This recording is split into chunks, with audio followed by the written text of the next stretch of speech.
This segment is brought to you by Asian Cultural Alliance.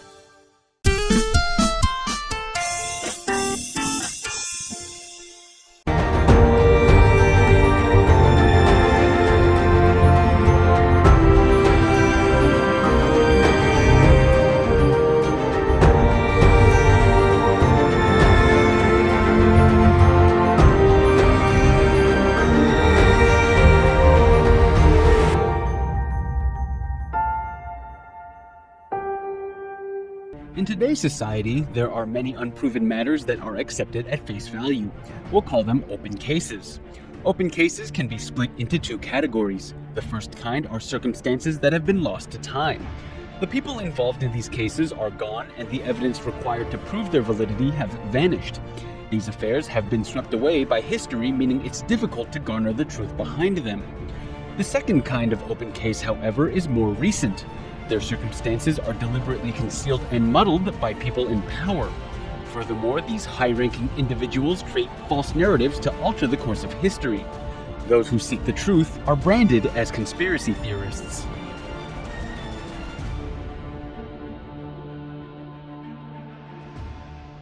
If you can't convince them, confuse them. This is a strategy often employed on the political battlefield. It is one that Tsai Ing-wen's entourage is particularly partial to. The fake diploma Lord Anthony Giddens helped Tsai obtain, the falsified thesis the Education Ministry approved, the fake news disseminated by the presidential office, and the bogus statements made by LSE are all examples of Tsai's attempts to confuse the public. However, Tsai's team is plagued with anxiety and uncertainty. Hasty attempts to cover their tracks have actually served to unveil their 36-year-long ruse.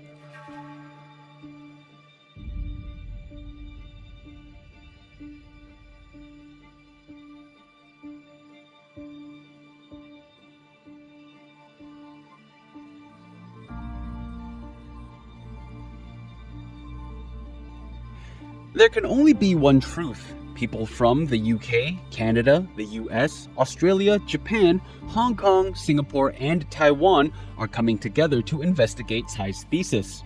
It's only a matter of time before this open case is shut. Even though the UK Information Commissioner's Office and the University of London are protecting Tsai, the disclosure of the true nature of her thesis is inevitable. The increasing number of people demanding the truth represent the Tsai camp's biggest fears.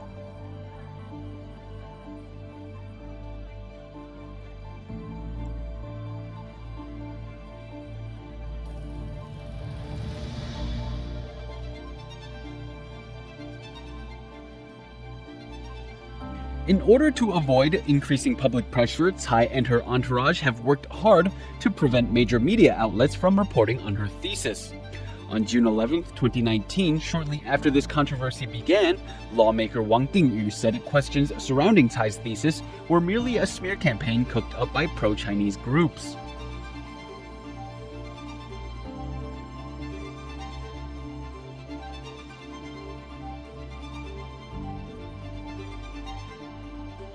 Over the next 4 months, evidence against the thesis' legitimacy began piling up.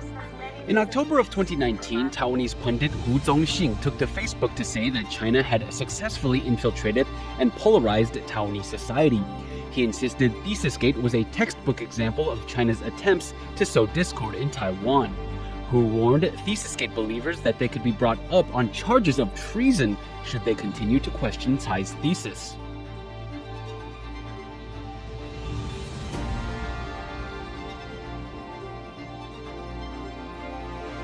A slew of smear campaigns sullied the reputation of the ThesisGate movement. Taiwan's representative to Germany, Xie Ziwei, claimed in an article that a German friend said Dr. Dennis Peng, the Formosa Alliance, and China are working to destroy Tsai Ing-wen. The article seemed to suggest that ThesisGate was connected to the CCP. Ironically, the article did nothing to disprove any of the evidence levied against Tsai's thesis.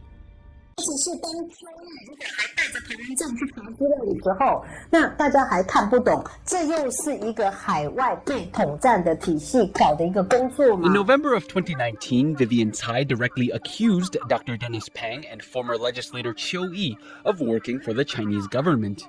This opened floodgates as netizens worked to defame and humiliate the ThesisGate movement. This was character assassination through and through.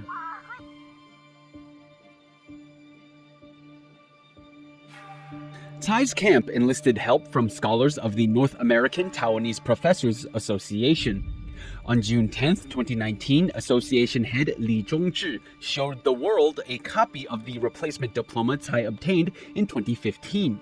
With it, he claimed that the ThesisGate movement was based on lies and rumors. However, when people asked why Li had a copy of Tsai's diploma, he refused to give an answer. Next, Professor Yao Mengcang from Furen University published a Facebook post saying that she saw Tsai's thesis while studying at the University of London. She said she found Tsai's thesis at the university's Senate House library. Yao said that access to the thesis was limited because there was only one copy. Yao pointed out that only researchers whose work necessitated a need for the thesis could borrow it. Otherwise, people were only allowed to read the thesis on library premises. If you weren't a PhD candidate at the University of London, then it would be difficult to gain access to the thesis. Yao said the University of London only prints titles and authors on thesis covers. She said the process she went through to get her PhD was identical to the one Tsai went through.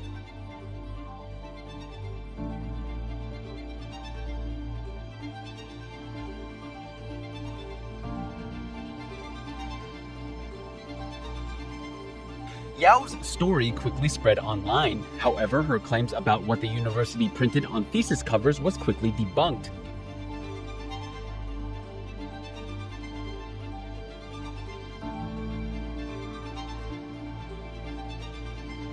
Even Tsai never dared to claim that her thesis was placed in the Senate House library. Comments contradicting what Yao said were quietly deleted from her Facebook post. This was something that also occurred on Hu Zongxing's published post. Luo Sihong, the chairman of the Taiwan Media Watch Foundation, also submitted an article to media outlets. Luo said that as a PhD graduate from LSE himself, he thought that people who questioned Tsai's degree had a PhD of their own, one that stood for permanent head damage.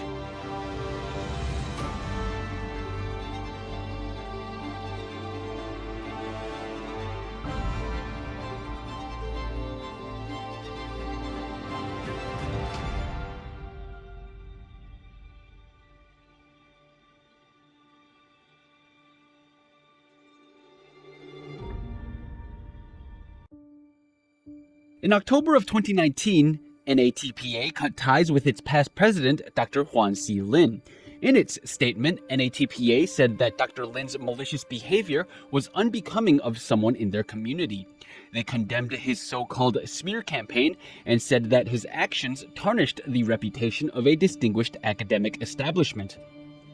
NATPA accused Dr. Lin of orchestrating email bombs against LSE and needlessly critiquing the school library's rules. They denounced the individuals who used domestic politics to besmirch an internationally recognized top-tier learning establishment.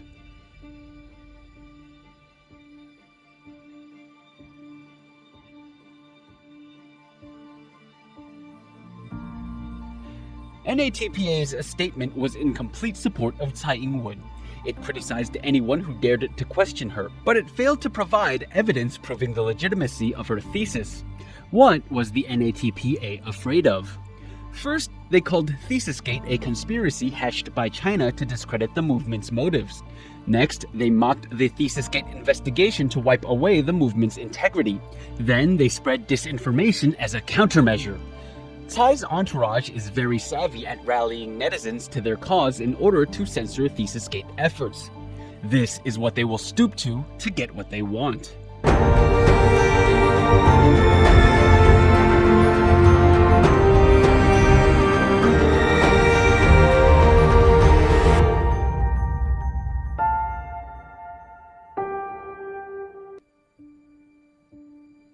We don't know if these pundits and scholars have been hoodwinked or if they've been bought, or maybe they have a hand in dealing out the lies. Until now, the individuals involved in this elaborate cover-up have not exercised their right to hold their leaders accountable.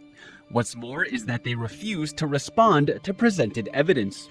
Forget about the president's integrity and honesty, but what does this say about our society?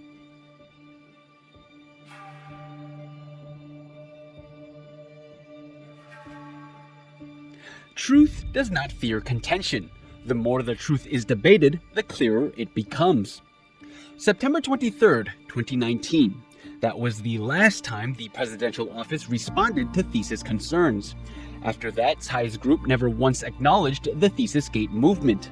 This includes ignoring a public hearing organized by legislator Apollo Chen on November 28, 2019. Then Director General of the Democratic Progressive Party's Legislative Caucus, Guan Biling, said her party would not attend Chen's hearing because it was a smear campaign.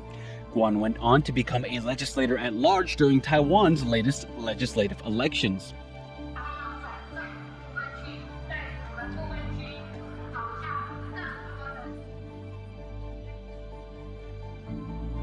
Presidential Office spokesperson Ding Yun-gong said that efforts to discredit Tsai's degree were politically charged attacks on her character. He warned that anyone caught spreading such lies would eventually face legal ramifications. Ding called on Tsai's attackers to stop their smear campaign and said that the presidential office would not send anyone to attend Chen's hearing. In order to avoid questioning before an election, Tsai's entourage labeled a public hearing as a smear campaign. The presidential office and the DPP continued to use such weak excuses to avoid answering questions. This is not the kind of behavior a democratic society should engage in. There's only one reason why the presidential office would not attend the hearing. Anything said in a public hearing is public record. Public records can be easily used as evidence in a court of law.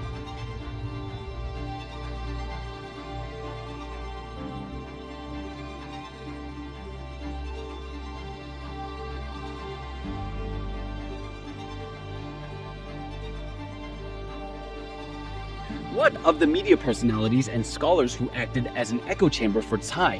Not one of these individuals who constantly vouch for and defend Tsai showed up to the public hearing. Where was their willingness to fight for Tsai then? The only people who showed up to the public hearing that day were ThesisGate truth seekers, brave scholars who dare to speak out against academic dishonesty.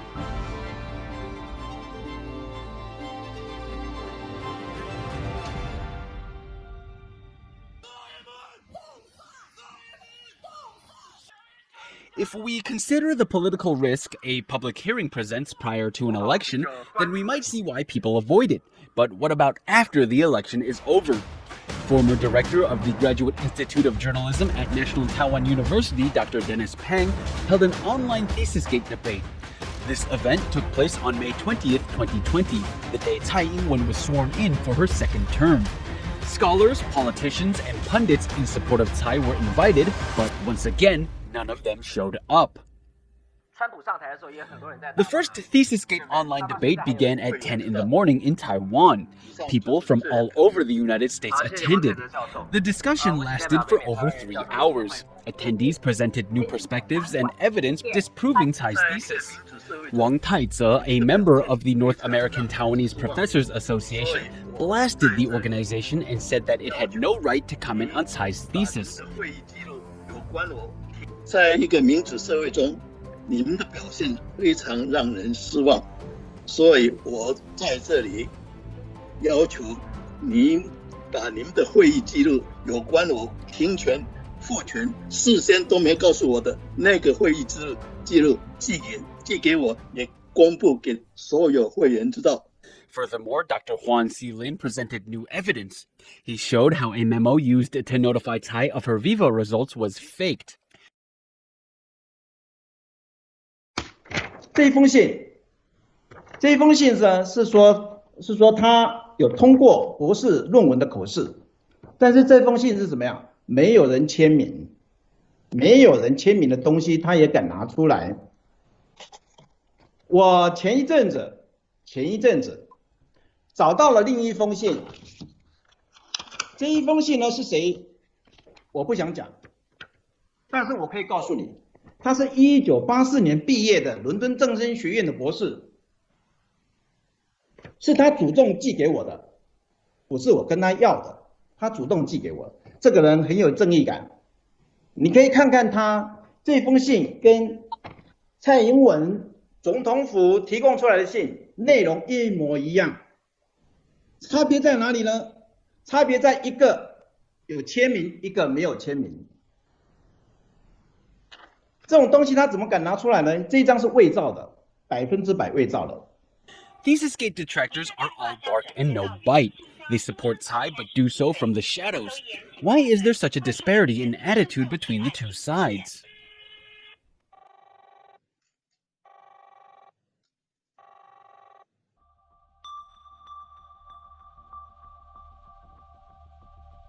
The ThesisGate movement has gone on for over a year now.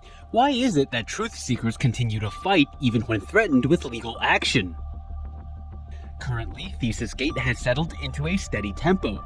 Every time there is new evidence discrediting Tsai's thesis, Tsai's team already has a response prepared. When evidence debunking the response is presented, then Tsai moves forward with another prepackaged reply.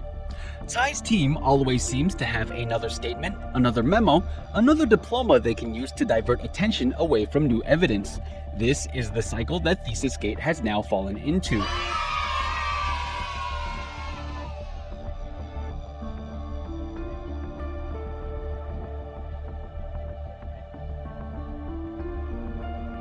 For example, when people first started questioning the existence of Tsai's thesis, Tsai's team quickly inserted a phony thesis into the women's library at LSE.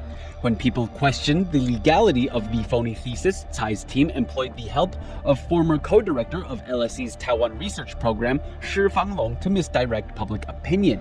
When people realized Shi was not an LSE official and discovered the unclear nature of the Taiwan research program's funding, the responses stopped. Here's another example. When people suspected that Tsai never passed her viva, the presidential office presented a memo that said she did. People then pointed out that the memo didn't have a signature. The presidential office had nothing to say about that. Instead, the presidential office publicized a statement LSE made on October 8, 2019 that said Tsai graduated from the school. The public was asked to take that claim at face value. Dr. Huan Lin contacted LSE and received confirmation that the statement given was fabricated. The presidential office once again had nothing to say. All of the information and documents Tsai's entourage comes up with is fabricated.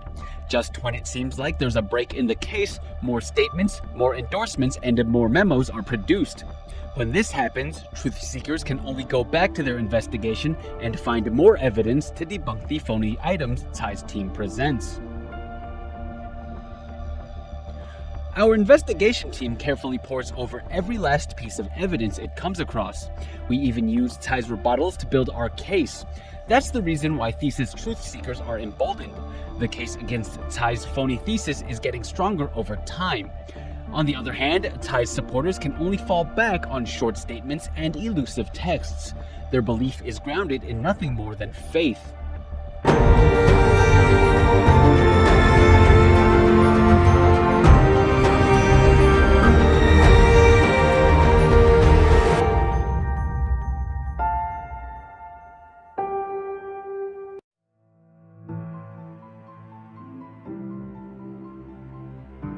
Despite Tsai's manipulation of the media and her ability to give prompt rebuttals, new evidence disproving her thesis's existence constantly comes to light. Let's take a look at what Tsai's team has provided and compare it with what our team has found. Our viewers can decide for themselves which side is more believable.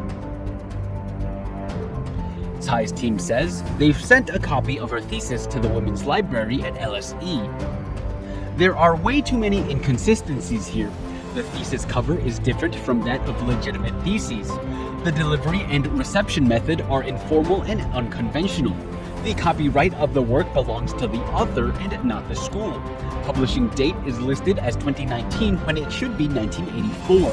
There are as many as 444 typos in the thesis. Even today, the University of London's Senate House and Institute of Advanced Legal Studies' libraries do might not have the thesis when they should. Tsai's team says the thesis existed in the British Library's database. The University of London's Compliance Office says that the database entry wasn't created until 2015. Someone checked to see if the entry was created shortly afterward. The entry did not exist in 1984 as previously claimed. Tsai's team says they have a photocopy of a memo from 1984 that notified Tsai she passed her viva. A photocopy is not legally binding. Meanwhile, the document lacks signatures from school officials. Similar memos given to other students from 1984 had signatures from 3 school officials. Tsai's team says on January 19, 2016, LSE published a congratulatory message on their website. The congratulatory message published to LSE's website was exactly the same as one Shi Fanglong gave during an interview. In particular, an international relations professor's congratulations Shi garnered was used in both messages. LSE Law says they have no archived records of Tsai's student file. On January 16, 2016, LSE posted a congratulatory message on their Facebook. That post indicated Tsai was a student and did not specify a PhD. LSE did not send out a congratulatory message after Tsai won re-election in 2020. Tsai's team says, on October 8, 2019, LSE made a statement saying that Tsai has a doctorate from the school. Records indicate the University of London's Senate House Library sent her thesis to the Institute of Advanced Legal Studies. Professor Huan Lin sent an email to both the IALS and Senate House libraries to ask for confirmation. Employees from both establishments claimed the libraries never received the thesis. However, there was an incident in 2011 where someone tried to smuggle a thesis into the library's records. The Senate House Library said it never received a valid thesis from external examiners. Tsai's team says they have a reissued diploma Tsai obtained in 2015. Former President Chen Shui-bian revealed on November 1, 2019 that Lord Anthony Giddens helped obtain this diploma. The diploma did not come through conventional means. The University of London handles all replacement diplomas for students who graduated before 2008. So why does Tsai's diploma have LSE faculty signatures instead of University of London faculty signatures? Tsai's team says Tsai's student file kept clear records of her PhD course history. It includes information such as when her thesis topic was approved and when examiners approved her thesis. Tsai's student file indicates that she withdrew from her course on November 10, 1982. Tsai did not pay tuition for her 3rd or 4th year, nor was she appointed an advisor. With all the evidence laid out, anyone with sound logic and judgment can deduce the truth for themselves.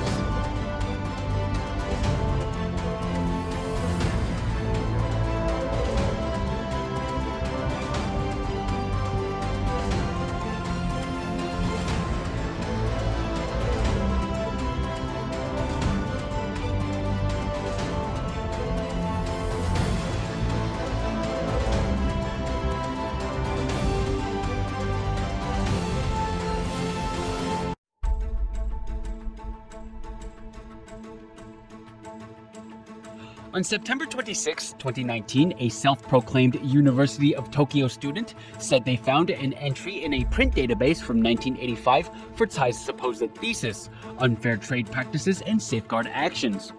Tsai referred to this discovery during a presidential debate in December 2019 to prove to the public her thesis existed.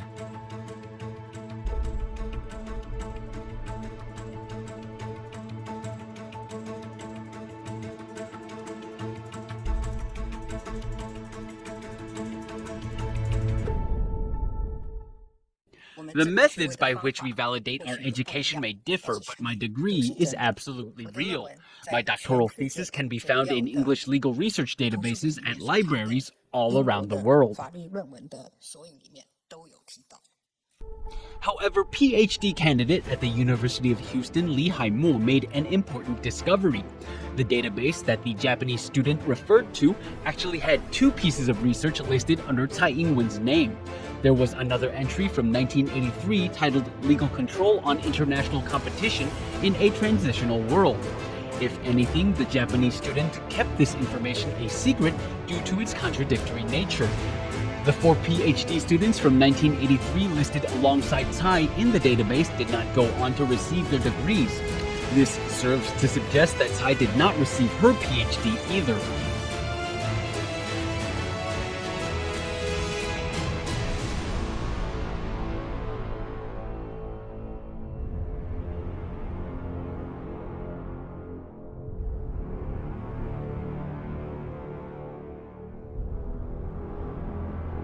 Shortly afterward, netizens discovered something interesting in an academic publication called the Economic Journal. Since 1973, this publication chronicled all research produced by master's and PhD graduates in the UK. Unsurprisingly, unfair trade practices and safeguard actions is nowhere to be found in the edition for the dates between 1983 and 1984. Did this academic journal, published on behalf of the Royal Economic Society by Oxford University Press, accidentally lose Tsai's thesis? Or is it more likely that Tsai never received a PhD?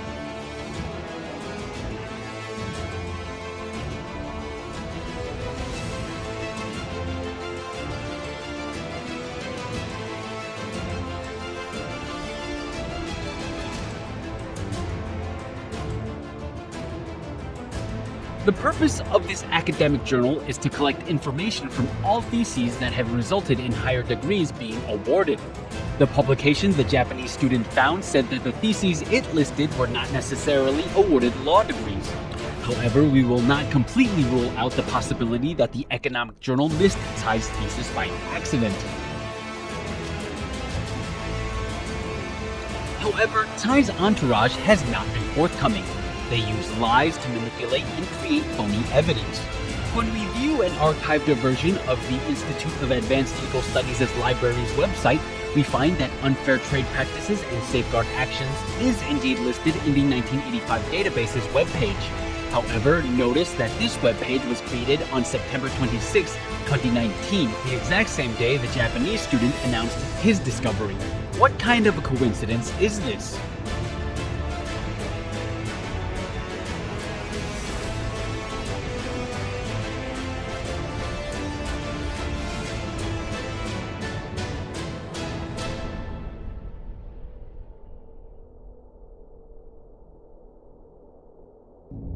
We can see the breadcrumb trail these manipulators leave behind. They've somehow created an IALS webpage and made unfair trade practices and safeguard actions a searchable item. However, the fact remains, IALS does not have a copy of Tsai's thesis.